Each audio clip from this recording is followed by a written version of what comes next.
Okay, so we're going to continue this conversation about sodium reabsorption. As I said earlier, sodium reabsorption is incredibly important in the kidneys.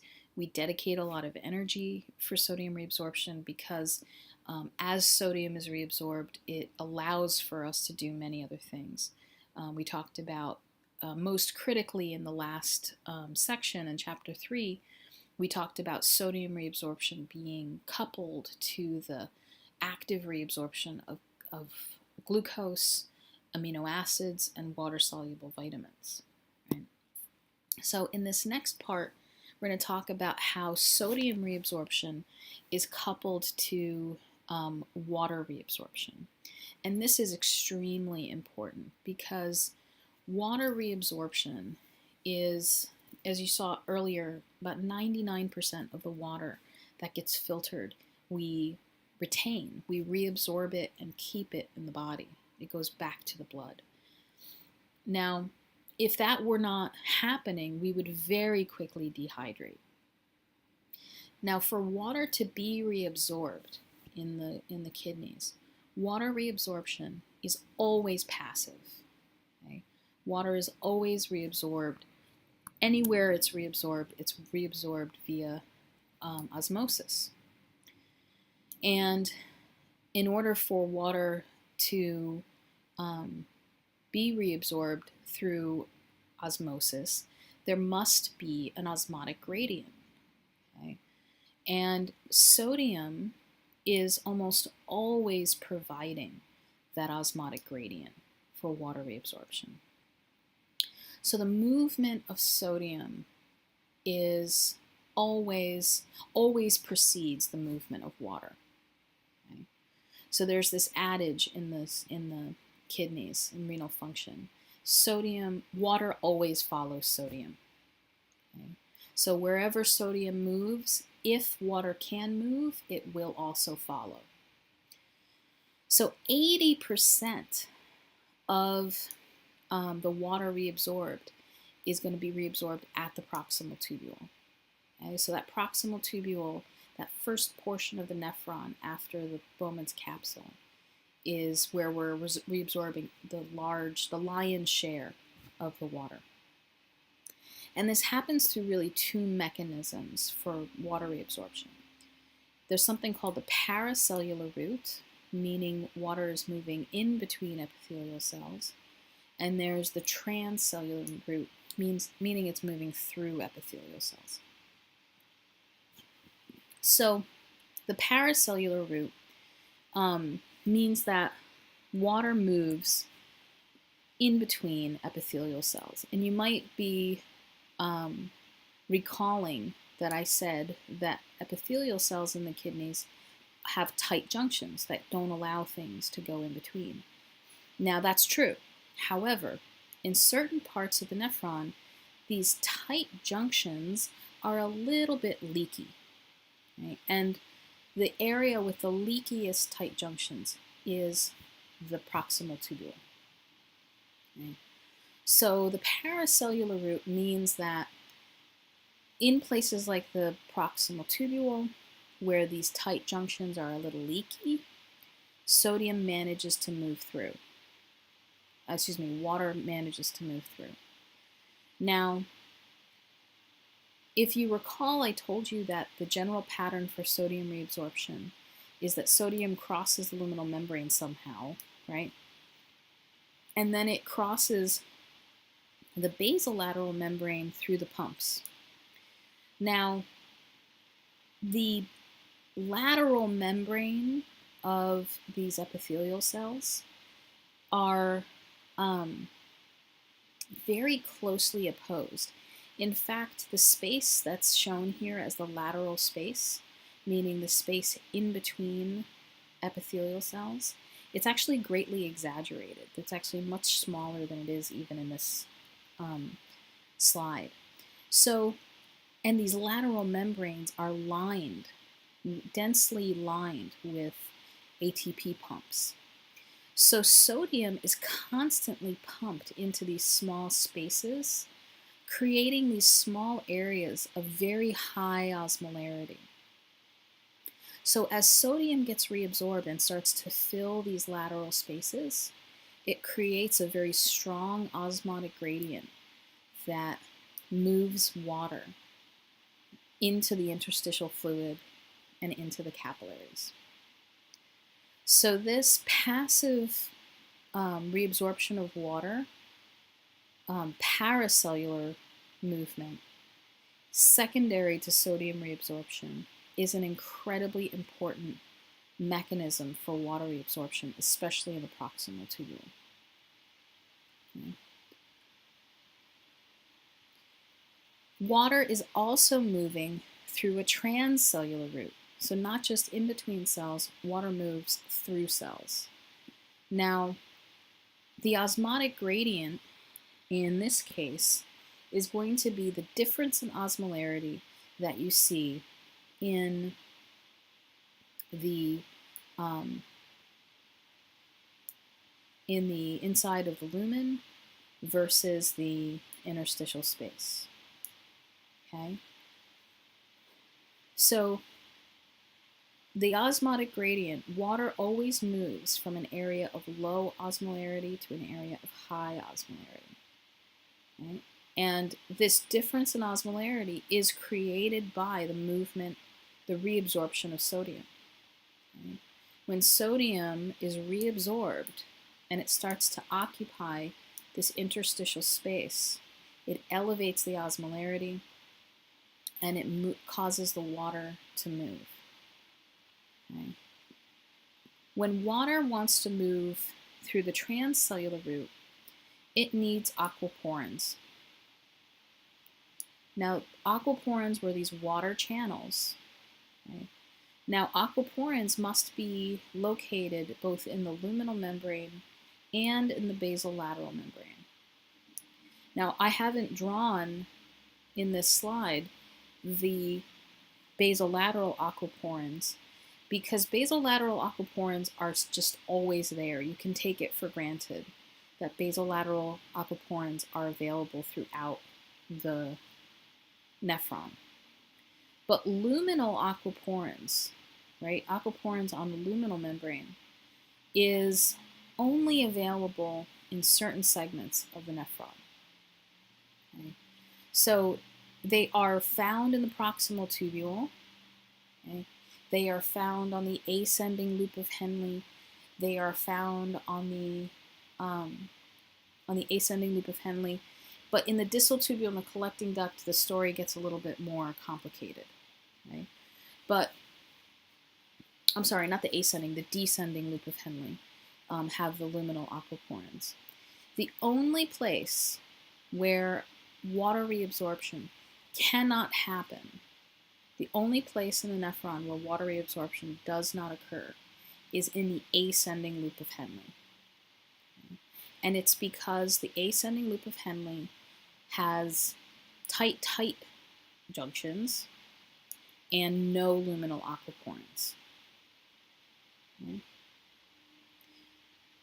So whether you have the movement of water through the paracellular route or through the transcellular route, it requires first the movement of sodium in order to create the osmotic gradient. Okay? So whether it's paracellular or transcellular, you must first have an osmotic gradient, and that's going to be created by sodium. Okay? So in order to have any reabsorption of water, you have to first have an osmotic gradient created by sodium, and then you also have to have permeability either through leaky tight junctions or through luminal aquaporins. Okay? So you have to have an osmotic gradient and permeability in order for water to be reabsorbed. Okay? And okay, so sodium reabsorption is also going to be coupled to the passive reabsorption of other substances. So in, for example, the proximal tubule, where you have a significant amount of sodium reabsorption happening. Okay? And then following that sodium reabsorption, you have water reabsorption. Okay? So sodium is reabsorbed and then water follows, both paracellular and transcellular. When that happens, when sodium and water move in great quantities out of the lumen, okay, what it does is it increases the concentration of everything left behind. Okay? And what's drawn here is chloride, urea, and then there's one more thing that's very important that's not drawn here. That's potassium. Okay? So things like urea, chloride, and potassium get highly concentrated as sodium and water move out of the lumen. And when that happens, it creates a concentration gradient for the movement of these things through the those leaky tight junctions, okay, and into the capillary. So there is a passive reabsorption of things like chloride, urea, and potassium, right? A passive reabsorption of chloride, urea, and potassium down a concentration gradient that comes as a result of a significant movement of sodium and water out of the tubule. Okay. So you can see how, starting just with sodium reabsorption, we're getting water is following sodium, and then potassium, urea, and chloride follows water.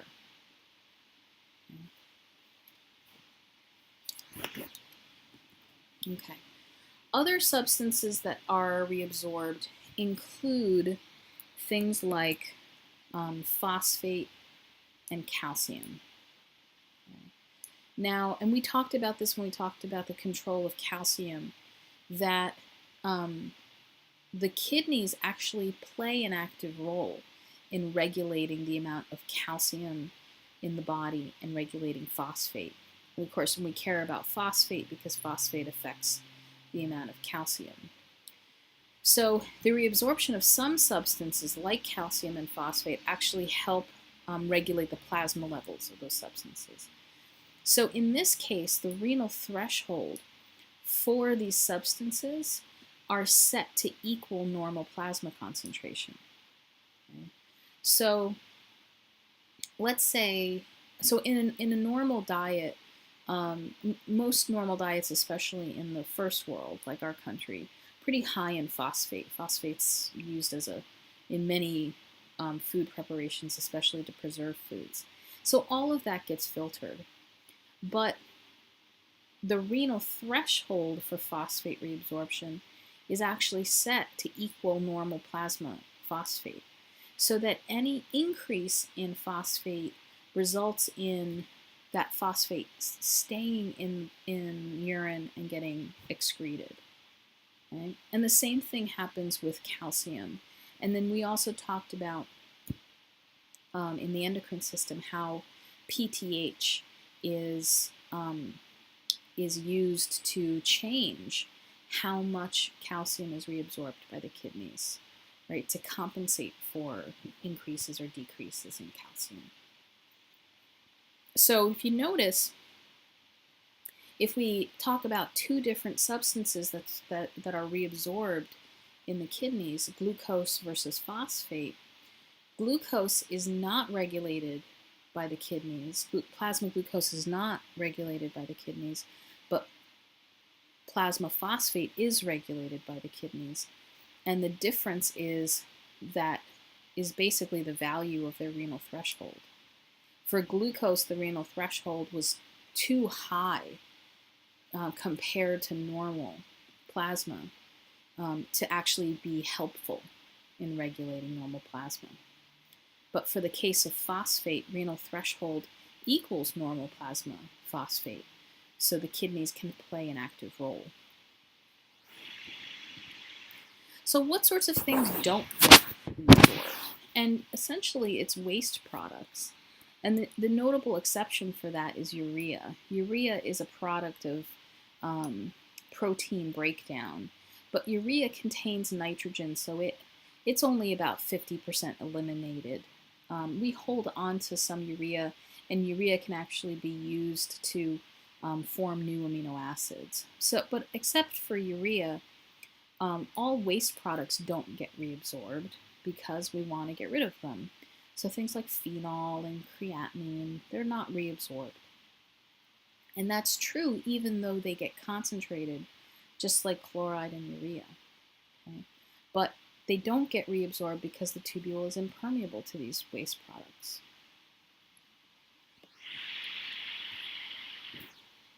So if we summarize here, reabsorption across the entire tubule, we see at the proximal tubule, we have about 65% of the sodium and chloride that's filtered, we reabsorb. 80% of the water gets reabsorbed. So you notice that there's a huge amount of sodium and water that's reabsorbed at the proximal tubule. In the loop of Henle, about 25% of the filtered sodium is reabsorbed, 15% of the filtered water. And remember that the descending loop of Henle is permeable to water. We have water reabsorption, but no sodium reabsorption. And in the ascending loop of Henle, we have sodium reabsorption, but no water reabsorption. Okay. And then when you get to the distal tubule and the collecting duct, the amount of sodium chloride and water that is reabsorbed is actually quite variable. Okay?